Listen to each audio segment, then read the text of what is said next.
So we've got a bit of a controversy going on with the USA football soccer team and the World Cup. Tonight at 7 p.m., the USA faces Belgium in the round of 16. USA faces Belgium in the round of 16 tonight. It appears that they're doing pretty good this time, the best they've done in a long time in the World Cup. Normally, they don't do particularly well on the international stage when it comes to football or soccer, or whatever term you want to use.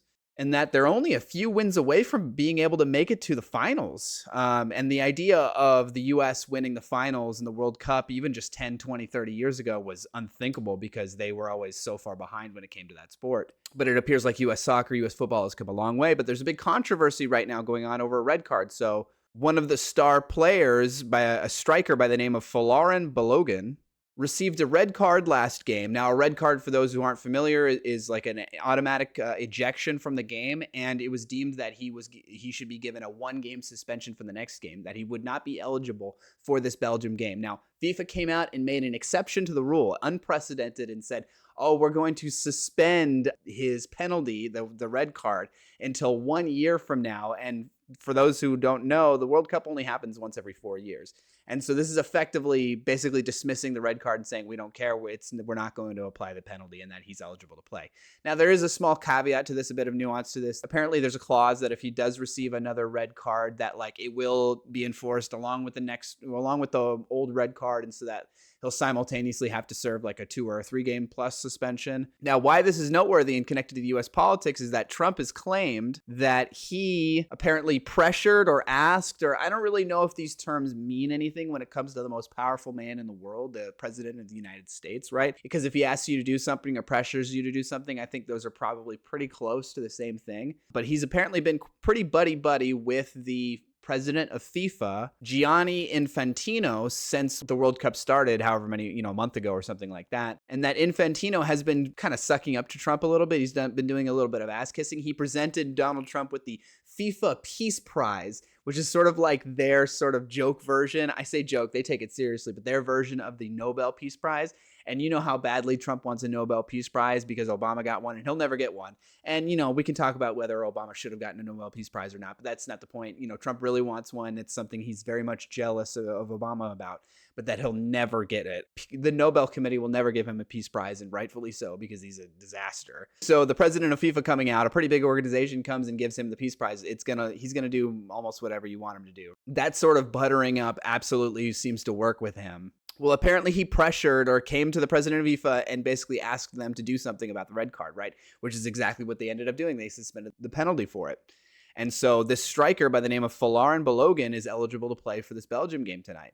Now, there's a couple of noteworthy things about this. One, Folarin Balogun is only a U.S. citizen by birthright citizenship, which is exactly the thing that this Trump administration has been trying to go after and get repealed lately, right? They issued that executive order basically trying to repeal the 14th Amendment, part of it, and repeal birthright citizenship. And the Supreme Court just came out like a few days ago or a week ago or something saying, no, this is very clearly part of the Constitution. You can't do this. That's, we're going to strike down your executive ruling. So the idea that like he's going to bat for this guy that like if he had it his way would not be a U.S. citizen at all is kind of funny and ironic. Something else that comes to mind about all of this as well is like if the U.S. does somehow manage to make it to the finals and win, and I'm pretty sure they have a mountain to climb in that regard. I'm pretty sure they're considered like the underdogs for basically every potential matchup that they might have going to the finals. But if they somehow manage to upset them all and then win the finals, whenever people talk about this in hindsight in the future, they're going to forever mention like the controversy surrounding the red card. And I feel like to some degree it will taint the victory a little bit. You don't want that on the U.S.'s first ever World Cup victory, is like to have this controversy tainting it a bit. Another funny aspect to all of this is that Trump came out and was like, I watched the footage. That's not a foul. That's not a red card, right? And the idea that he knows anything about football officiating one bit to be able to speculate whether that should or shouldn't have been a red card is absolutely hilarious. Okay, there's no way he knows or cares anything at all about soccer or football. The only reason he does right now is because the U.S. happens to be hosting the World Cup, and he just so happens to be president at the time that it's happening. And there's some geopolitical implications around that, right? That is the only reason he cares at all. It's just funny and very indicative of him and his willingness to lie and just kind of say whatever's most convenient, right? Like the idea is like, that's not a foul. I reviewed the tapes. Me and the head of the U.S. Soccer Association, we sat down, we reviewed the tapes, and I said, look at him over there. He's not fouling. Like it's just not, it's ridiculous. And if you watch the footage, okay, like I'm certainly not an expert on soccer or football officiating either, but if you see the dude like takes a very weird motion and literally steps on the ankle of the other player, the player that he committed the red card against, and like bends his foot completely sideways, and it looks like he could have maybe even broke his ankle in the process. And like they were both sort of falling a little bit, so it is a little bit hard to tell. It makes it slightly ambiguous. It's not like he came up in front and just straight up punched him in the face or anything like that. But the way he falls and sort of extends his leg just in the weird, it looks suspicious. It looks weird. It looks like it could have very well been purposeful. And regardless if it was purposeful or not, like the severity of it, I think does warrant some sort of penalty, right? And if that's not a red card, I don't know what would be.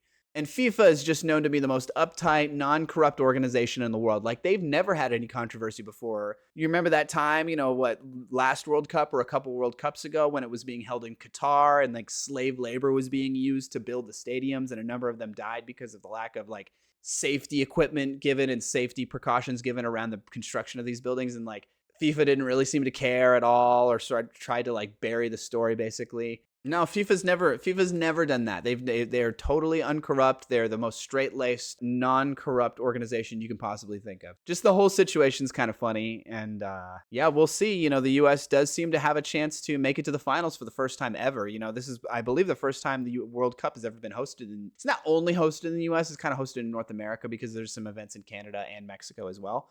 But this is the first time that there's been any World Cup matches in the U.S. And it'd be amazing if this was the time that the U.S. manages to make it all the way to the finals and potentially even win. Like I said, I'm pretty sure they're considered the underdogs statistically and by like market predictions against basically every matchup that they could possibly have leading to the finals. But that doesn't mean it's impossible, and it shows that U.S. soccer and U.S. football has come a long ways over the last couple of decades. So we'll see how it all turns out.